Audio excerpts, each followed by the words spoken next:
Okay, so in the previous video, we have discussed few details from this slide. We have talked about the lady, what type of appearance she was having, how she was stooped, and how she balanced herself by keeping her another hand, okay, on her waist. Now we have already seen that the writer has compared her with the winter landscape. With these details, let's move further. His grandmother was short, fat, slightly bent, posture, face had lots of wrinkles. She seemed so old. She had been the same for the past 20 years. And according to the author, she was beautiful but not pretty. She walked around the house in an awkward way, wearing spotless white clothes with beads of rosary hanging from one hand and the other hand rested on her back for support. So this is how the same lines which are written by the writer in the text are simplified on this slide. Let's move towards the next part of the text. She had silver colored hair that we already have discussed. We read the lines from the text. The writer says that she was having white, or he says that she had silver locks. They were scattered. Okay, in simple way we'll say she had silver colored hair which was not neatly combed and was disorganized. She was constantly chanting prayers as because of her old age. He compares her with the winter landscape. Okay, we have read those lines from the text. So, what he says about the landscape and the lady. He compares her to the winter landscape in the mountains, which has a peaceful and calm.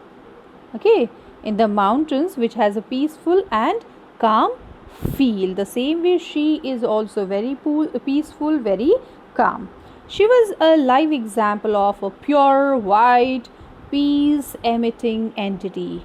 Okay, so we come to know that the lady was so peaceful and so calm.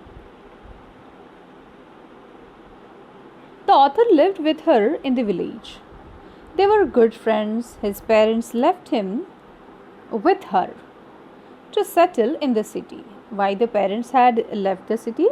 Left the town because they settled in the city, and that is the reason why the author is kept with the lady. The author's grandmother used to wake him up every morning and get him ready for school. She would recite her morning prayers while she bathed and dressed him up, and he loved her voice, but would not try to memorize a word of what she spoke because he was too small at that time, and that's why he just remembers that, yeah, I used to love the voice, but I just can't memorize the words she used to speak.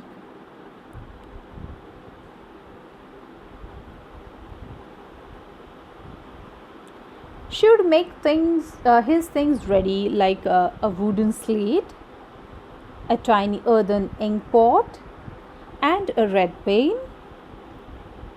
So these are the things the writer needed, and she was keeping them ready for him. He would eat a thick stale chapati with butter and sugar spread on it.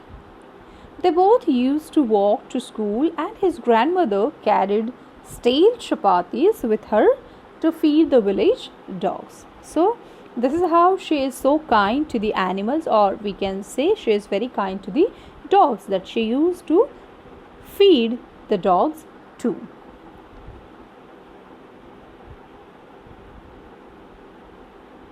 His grandmother would accompany him to the school, as the temple was attached to the school, and she used to visit the temple daily.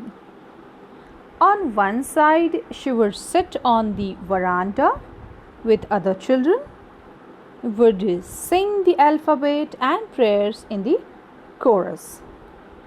On the other hand, she would sit in the temple to read the scriptures. So, at one side she is there in the temple and saying the prayers, and on the other hand, the writer is there in the school learning alphabets and saying prayers in the school.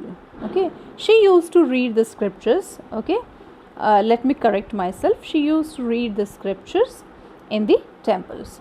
After finishing, they would walk back home together. The village dogs met them at the village door. They would follow them to their home, growling and fighting with each other for the stale chapatis. Even if somebody does something for these animals uh,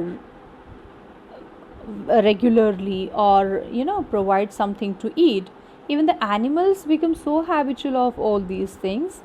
They understand that yes, they are going to get something for that person. So here the dogs were also knowing that yes, this is the lady who is going to provide us some food or some chapatis, and that's why they were following the author and the lady, the grandmother. Even they were fighting for the chapatis. When his mother, when his parents got settled in the city, they called them. That was the turning point in his friendship. Okay, he had spent so much of his time with his grandmother, and when he was called by the parents to get settled in the city, what happened? How their friendship and their relationship had a turning point in the life. Let's see.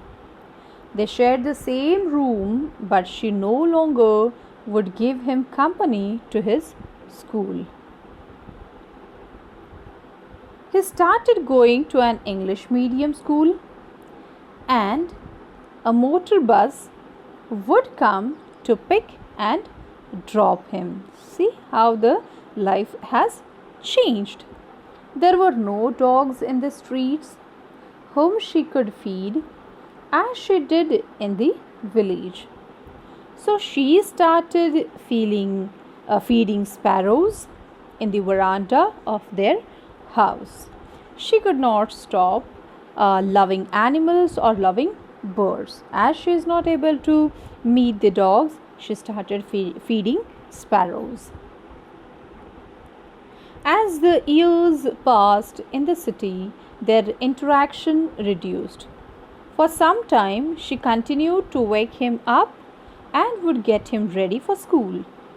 She would ask him what he had learned in school on a particular day. Okay, every day she used to ask. The scientific terminology and English words made her unhappy, as she didn't know the language. She could not help him with the lessons. She was not able to help him in his studies too. As his new school never taught him about God and religious scriptures, this made her sad. What happened in the old school, that he used to have prayers in the school and they were talking about the religious scriptures too, but nothing like that is happening in the new school. She did not approve of such an education, that where you are not talking about religious scripture, you are not asking the children to pray.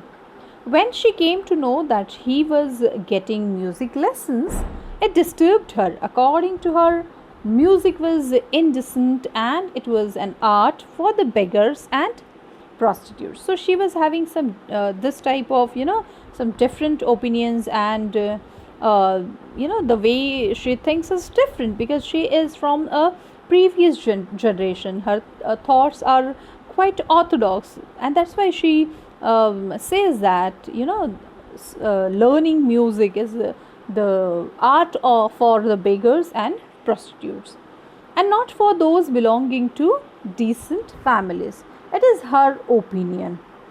She didn't like that he learned music. She didn't want him to learn music.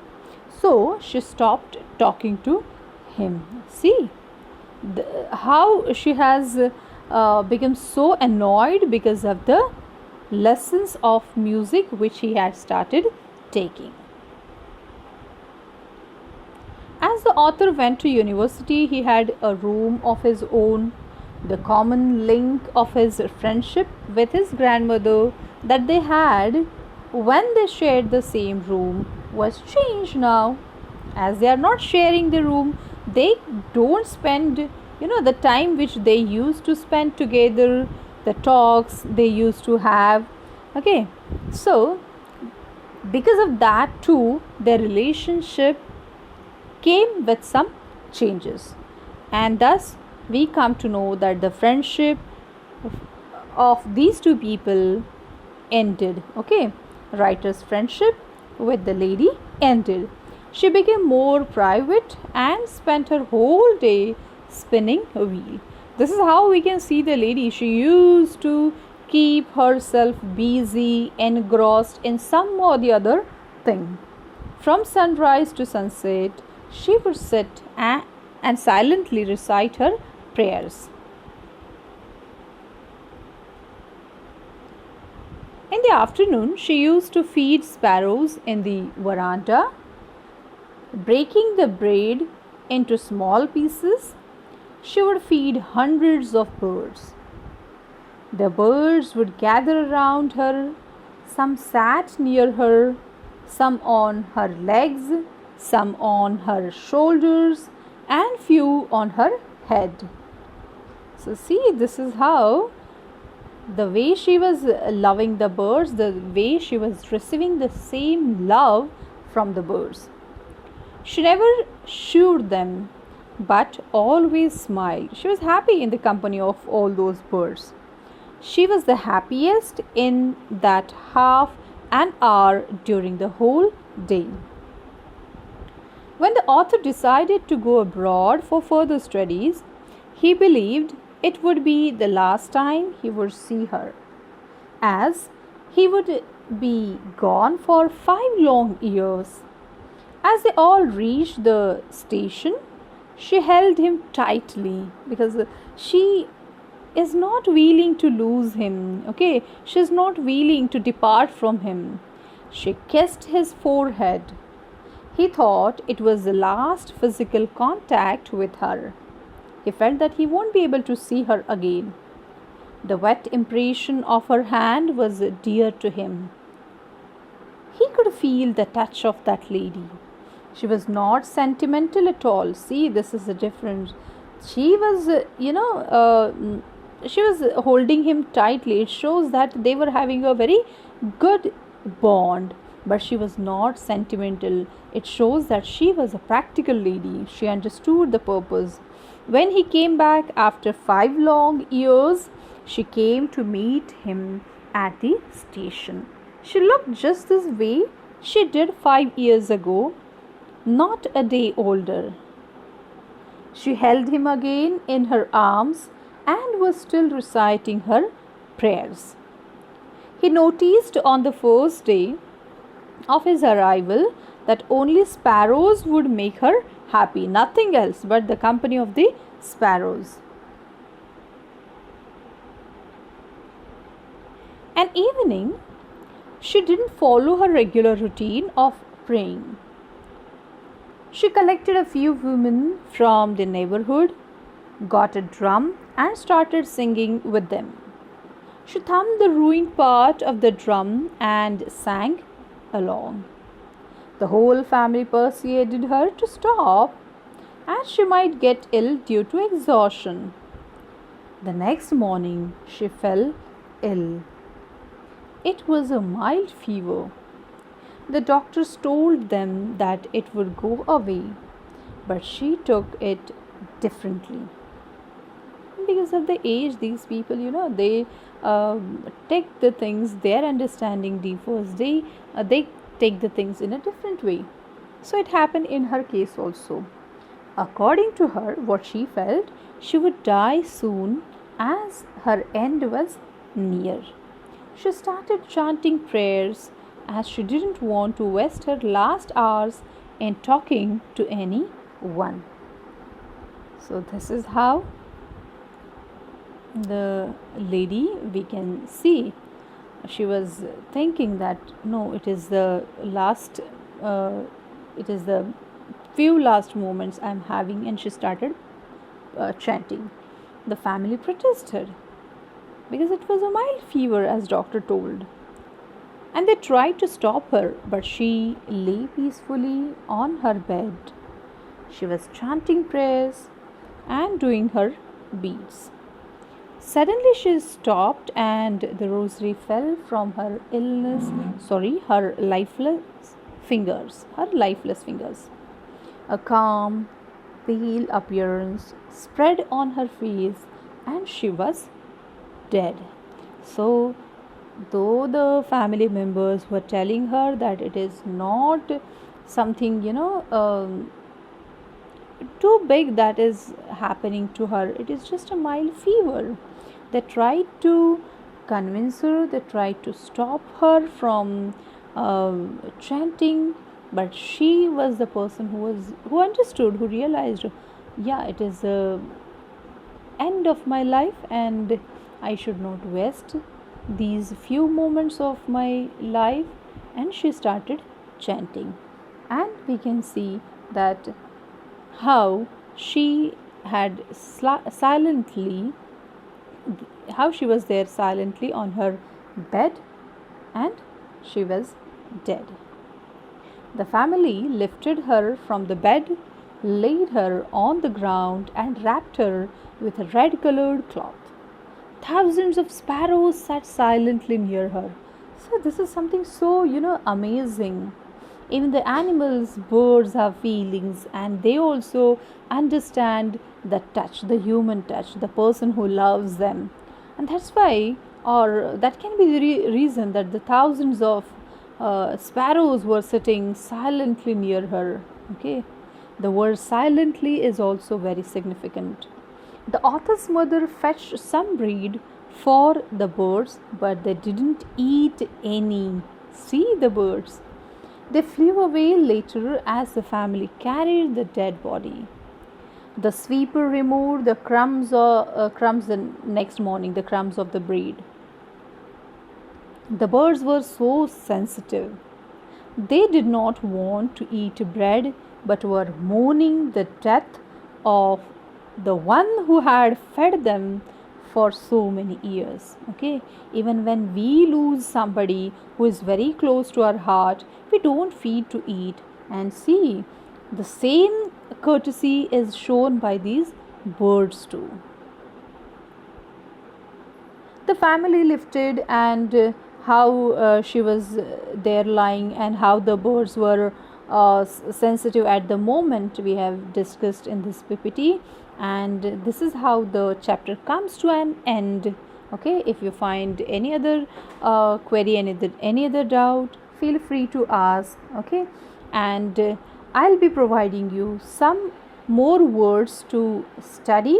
The glossary will be provided to you all. You please note down all the words from that glossary into your notebook. Okay, read the ppt once, watch the video once again, write the words from your glossary, and study the text carefully. If you find any other doubt, please do ask me. Thank you so much.